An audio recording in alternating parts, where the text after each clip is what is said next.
ನಮಸ್ಕಾರ ಕಣ್ರಪ್ಪ, ಮತ್ತೆ ನನ್ನ ವಿಡಿಯೋಗೆ ನಿಮ್ಗೆಲ್ಲರಿಗೂ ಸುಸ್ವಾಗತ. ಇವತ್ತು ನಾಷ್ಟಕ್ಕೆ ಏನು ಮಾಡ್ತಿದ್ದೀನಿ ಗೊತ್ತಾ? ನೋಡಿ, ಚಿತ್ರಾನ್ನ ಮಾಡ್ತಿದ್ದೀನಿ. ಕಡಲೆಬೇಳೆ ಸೀದೋಗಿದೆ, ಶಮಿಸಿ ವಿಡಿಯೋ ಮಾಡ್ಬೇಕಾದ್ರೆ ಸೀದೋಯ್ತು. ನೆಕ್ಸ್ಟ್ ಟೈಮು ಕ್ಲೀನಾಗಿ ಮಾಡ್ತೀನಿ, ಚೆನ್ನಾಗಿ ಬೇಯ್ತೈತೆ.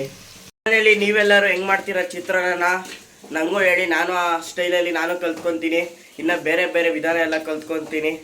ಮನೆ ಚಿತ್ರಾನ್ನ ಐಟಮ್ಸ್ಗೆ ಏನೇನು ಹಾಕ್ತೀರಾ, ಏನೇನು ಹಾಕಬೇಕು, ಏನೇನು ಹಾಕ್ಬಾರ್ದು ಎಲ್ಲನೂ ಹೇಳಿ ನನಗೆ. ನಾನು ಕಲ್ತ್ಕೊತೀನಿ. ನಾನು ನಮ್ಮ ಅಮ್ಮನಕ್ಕಿಂತ ಚೆನ್ನಾಗಿ ಅಡುಗೆ ಮಾಡ್ಬೇಕಂತ ಅಂದ್ಕೊಂಡಿದ್ದೀನಿ. ನಮ್ಮ ಅಮ್ಮನೂ ಚೆನ್ನಾಗಿ ಮಾಡ್ತಾರೆ, ಅದರಿಂದ ನಾವು ಸ್ವಲ್ಪ ಚೆನ್ನಾಗಿ ಮಾಡ್ತೀನಿ. ಎಲ್ಲರೂ ಕಮೆಂಟಲ್ಲಿ ಸಂಗಬುಲ್ಲ ಅಂತ ಕಮೆಂಟ್ ಹಾಕ್ತಾರೆ, ಹೆಣ್ಮಗ ಆಗಿಬಿಡ್ಬೇಕಾಯ್ತು ಅಂತ. ಹೌದು, ನಮ್ಮ ಮನೇಲಿ ಹೆಣ್ಮಕ್ಳಿಲ್ಲ, ಅದಕ್ಕೆ ನಮ್ಮ ಮನೇಲಿ ನಾನೇ ಹೆಣ್ಮಗ ಆಗಿದ್ದೀನಿ. ನಮ್ಮ ಅಮ್ಮಂಗೆ ಒಂದು ಕೆಲಸ ಮಾಡ್ಸೋದು ಬಿಡಲ್ಲ. ನಾನು ಮಾಡ್ತಾಯಿದ್ದೀನಿ ಇವತ್ತು ನಿಂಬೆಹಣ್ಣು ಚಿತ್ರಾನ್ನ. ಈರುಳ್ಳಿ ಎಲ್ಲ ಹಾಕಿದ್ದೀನಿ, ಎಲ್ಲ ಫ್ರೈ ಆಗ್ತಿದೆ, ಕ್ಲೀನಾಗಿ ಬೆಂದೈತೆ.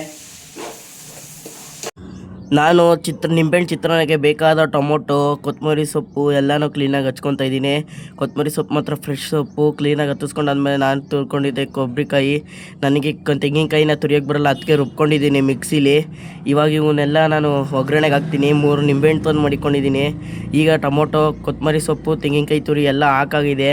ಸ್ವಲ್ಪ ಒಬೆ ಆಡಬೇಕು, ಅದು ಕೆಳಗಡೆ ತಳದಲ್ಲಿ ಬೇಯಬೇಕು. ಬೆಂದಾದ್ಮೇಲೆ ನಾವು ಮಾಗಾಡಿಸ್ಬೋದು. ಇವಾಗ ಬೆಂದೈತೆ, ಮಾಗಾಡಿಸ್ತಾ ಇದ್ದೀನಿ. ಎಲ್ಲ ಕ್ಲೀನಾಗಿ ಆಗ್ತಾಯಿದೆ. ಚಿತ್ರಾನ್ನ ನೋಡ್ತಾರೆ ಬಾಯಲ್ಲಿ ನೀರು ಸುರಿತದೆ, ಹಂಗೆ ಮಾಡಿದ್ದೀನಿ. ನಮ್ಮ ಅಮ್ಮ, ನಮ್ಮ ಅಜ್ಜಿ ಎಲ್ಲ ಚೆನ್ನಾಗೈತೆ ಅಂದ್ರೆ ನಮ್ಮ ಅಜ್ಜಿ ತಾತ ಇಬ್ಬರೇ ಇರೋದು. ಅವ್ರಿಗೆ ನಾಷ್ಟಕ್ಕೆ ಗೊಜ್ಬೇಕಾದ್ರೆ ನಾನು ಮಾಡಿಕೊಡ್ತೀನಿ. ಅದಾದಮೇಲೆ ನಿಂಬೆಹಣ್ಣು ಹುಳಿನ ಹಾಕ್ತಾಯಿದ್ದೀನಿ. ನಿಂಬೆಹಣ್ಣು ಚಿತ್ರಾನ್ನ ಮಾಡೋಕ್ಕೆ ನಿಂಬೆಹಣ್ಣಿನ ಹಂಗೆ ಹಿಂಡ್ಬಿಡ್ದು ಲೋಟಕ್ಕೆ ಹಿಂಡಿ ನೀರಾಗಿ ಸಕ್ಕರೆ ಹಾಕಬೇಕು, ಆವಾಗ ಮಸ್ತಾಗಿ ಆಯ್ತದೆ. ಅದಾದಮೇಲೆ ಚಿತ್ರಾನ್ನ ಎಲ್ಲ ಆಯಿತು. ಆಮೇಲೆ ಅನ್ನ ಹಾಕ್ಬಿಟ್ಟು ಕಲಿಸ್ದೆ. ಅದಾದಮೇಲೆ ನಾನು ಹಾಕ್ಕೊಟ್ಟಿದ್ದೆ ನಮ್ಮ ಅಣ್ಣಂಗೆ ನಿಂಬೆಹಣ್ಣು ಚಿತ್ರಾನ್ನ ಅಂದರೆ ತುಂಬ ಇಷ್ಟ. ಅದಾದಮೇಲೆ ನಾನು ನಮ್ಮ ಅಣ್ಣಂಗೆ ನಿಂಬೆಹಣ್ಣು ಚಿತ್ರಾನ್ನ ತಟ್ಟೆಗೆ ಸರ್ವ್ ಮಾಡಿ ಕೊಟ್ಟಿದ್ದೀನಿ. ನಮ್ಮ ಅಣ್ಣ ಮಾತ್ರ ಮಸ್ತ್ ಸೂಪರ್ ಸಾಗರ್ ಅಂತ ಅಂದ. ಅದೊಂದು ಖುಷಿ, ಯಾಕಂದರೆ ನಮ್ಮ ಅಣ್ಣ ನನಗೆ ಸೂಪರ್ ಅಂತ ಅಂತವನೆ. ಇವಾಗ ನಮ್ಮ ಅಣ್ಣಂಗೆ ಹಾಕ್ತಾಯಿದ್ದೀನಿ. ನಮ್ಮ ಅಣ್ಣ ಸ್ವಲ್ಪನೇ ತಿನ್ನೋದು, ಜಾಸ್ತಿ ಏನು ತಿನ್ನಲ್ಲ. ನಮ್ಮ ಅಣ್ಣಂಗೆ ಹಾಕ್ಕೊಟ್ಟಾದ್ಮೇಲೆ ನಾನು ಹೋಗಿದ್ದೆ ನಮ್ಮ ಅಜ್ಜಿ ಮನೆಗೆ. ಇವತ್ತಿನ ಬ್ಲಾಗ್ ಇದು. Thank you.